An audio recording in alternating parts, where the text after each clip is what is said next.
Napakadami namin biniling Goldilocks sa cake para kay Manuel. Thank you so much sa sponsor. Hindi pa na natanggap na ngayon, naghahanap kami ng pa-cash outan.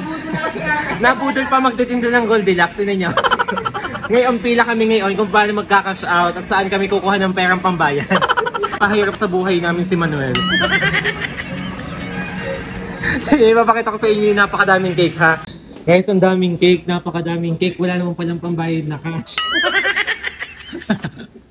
Ngayon po kami po yung magkapa sa bangko ni Miss Jerry. Ito try po namin mag-ano din sa bangko mag-cash out. Ano muna sa mag-withdraw. Oo. Guys, paano pa makakakain ng mga arisahandaan ni Manuel? Nag-shower mo na din sa Bimol. Tingnan nyo naman. May ikakain ka po mamaya doon. Meron. Ano? Marami pa. Ikaw? Marami pa. Nagre-reklamo May si Miss spaghetti pa Jerry. dun sa bahay. Nagre-reklamo si Miss Jerry. Ano sabi? Nagtitipid nga daw siya sa pamasahe. Pero ang naging pamasahe niya 700. Nautangan namin yung 700. Inintay para makasulit sa pamasahe. 700 na gasto.